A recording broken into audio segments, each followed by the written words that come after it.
Hi, so I want to talk about something that I find really fascinating and hopefully you'll find interesting too.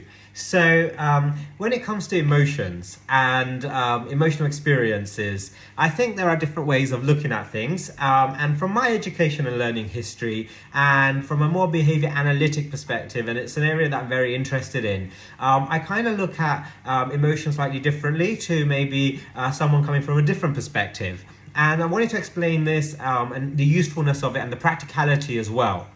So, for example, if I have a dog, sometimes you might go, oh, it's so important to understand how the dog is feeling in order to be able to help them. I would maybe argue it's not so important to understand how they're feeling in order to help them. And if you're going, wait, how can you even say that? Let me explain and build up some layers that I think are really important. And I think this also applies to humans and all living creatures. First of all, we're going to put on the table that the emotional experience and emotions that the learner's having are very real and they're happening for that learner. So when I say I'm feeling anxious or frustrated or fearful, that's very real. That experience is very real for me. However, when my brother says he's feeling very anxious or frustrated or nervous, it doesn't mean, although we're using the same label, we're having the same internal experience. However, often we tend to go, oh, he said he's frustrated, so he must be feeling exactly like me, without questioning further, are we talking about the same thing, or are we using the same word for different experiences? And that's very probable. Also, just because a certain context leads me to feel in a certain way, so under this context, if someone was to withhold something, so there's a piece of ice cream and I can't get it, I would feel frustrated based on my learning history. And I would say, that causes me to be frustrated. And then I see my dog in a similar situation. Often it's really easy for me to jump in and go, oh, my dog would feel frustrated because I would feel frustrated in that situation. But however, for my dog, that could make them feel anxious or scared or nervous rather than frustrated.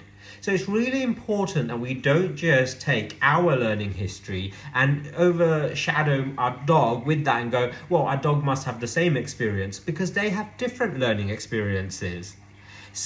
I believe that my dog feels all these different emotions and emotional experiences. However, I don't know what my dog is feeling in a given moment.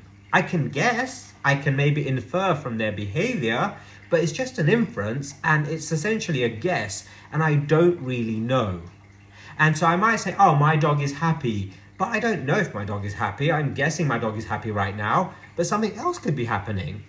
But also, when I say my dog is happy, or I say that dog is happy and this dog is happy, are they both having the same experiences of happiness, or are they different? So I think it's really important when we talk about emotions and use these labels, we question this and we go, wait, are these people having the same experience with the same label, or does the same word equal very different things to these different learners? And so you could have two people who go, so in an elevator, I go, I get anxious in elevators. My brother goes, he gets anxious in elevators. However, our anxieties could be very, very different. Now, let's get to the next layer on the table. So when it comes to treating my anxiety in the elevator, do I really need to understand the anxiety more? Or do I need to understand the conditions which lead me to feel anxious? And they're two very different things. So I need to understand my anxiety. I need to understand the anxiety for me, the feeling more, maybe understanding what biochemical changes are occurring, to understand the anxiety to help me do this. That could be one perspective. And maybe from, say, if you're going to be using drugs or things like that to help with this, which could be very valid, then maybe understanding that could be important, the biochemical changes that are occurring. However, from my behavioral perspective, rather than understanding, the anxiety more in that way, I want to understand what are the situations, what happened that led me to feel anxious, the conditions. Because if I can understand those conditions and identify those conditions, then what I can start to do is change those conditions so I feel different. Also, for me, that's more empowering, because rather than going, I feel anxious and I can tell you about my anxiety, if I can tell you about the conditions, the events that led me to feel anxious, suddenly I have pieces of the puzzle that I can go, wait, these situations make me feel anxious. So if I change these situations, I feel different. So for my dog, that's very similar. If I see a dog, we can label the experience the dog has as anything. So for example, I go, when a child appears, my dog hides under the table and is feeling very fearful. We could call that oompa loompa. So rather than call it fearful, because the word fearful has a lot of learning history, baggage, experience for individuals. So when I say fearful, you feel a certain way or you have certain thoughts. Someone else might have different thoughts or feel differently when they hear that word based on their learning, their individual experience. So let's just say the word oompa loompa, or you can make up a sound like a blah, blah, blah, blah. So that dog is feeling blah, blah, blah, blah when a child walks in the room. Now, I don't need to understand blah, blah, blah, blah more. What I need to understand is what led to the feeling of blah, blah, blah, blah. And what I notice is normally when a child walks in and my dog runs under the table, the child disappears. Either the dog gets away from the child or the child walks away. However, today, when the child came in the room, my dog went under the table, the child stayed there and hasn't disappeared. And now, under those situations, I noticed a blah, blah, blah, blah, blah. So I can now go, wait, if I don't want to see the blah, blah, blah, blah, blah, what I need to do is, when my dog goes under the table when a child is present, I need the child to disappear. Or I need to teach my dog they can do something else. If this didn't work, you can go somewhere else and disappear from the child, and suddenly the blah, blah, blah, blah disappears. And I can say, my dog is now having a different emotional experience. They're happier, or they are ziba baba, ziba baba. So now if my dog is able to go somewhere else, they experience ziba baba rather than blah, blah, blah, blah, blah. So what I'm trying to get at is, maybe we don't need to go, oh, I need to understand that anxiety more. Because I could have two dogs who I say are both experiencing anxiety when a child walks in the room. However, the internal experiences of that label could be very different. And maybe they're behaving for different outcomes or different reasons. And so by understanding the conditions, the things that lead, and helping our learners with the human learners, rather than going, oh, okay, you're crying because you're upset. Tell me about being upset.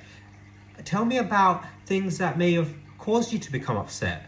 Let's work together to become a detective to look for those pieces. We're not really always trained to identify what led to those emotions, but culture generally sometimes trains us to talk about the emotion more as opposed to what are the events that led to that emotion. Now, I'm not saying one is better than the other. Both can be very valid and really important. And so you could be going, wait, when I talk about my emotions, it makes me better, it helps me. That's great, and I'm not taking that away from you at all. And I'm not saying that's less important. What I'm saying is, for me, it's really important to have these different perspectives. And the more different perspectives we can have can be more empowering, more useful. And I think sometimes when it comes to emotions experiences, based on my learning, what I see a lot of trainers and education currently is gets people to really identify, focus, and really focus on that emotion. And sometimes almost people start to equate the same label as the same experience for these different individuals. However, maybe we need to take and look at that different perspective too and bring that to the table. So hopefully this is slightly useful to you, or very useful to you. Let me know what you think in the comments below. Like I say, different opinions and perspectives are more than welcome. And this is not about right or wrong. It's just about sharing a different perspective. And for me, it's come from understanding more about behavior analysis and a behavioral science approach. So I found that really useful. Hopefully you've enjoyed the video. Let me know in the comments, and I look forward to seeing you in the next video.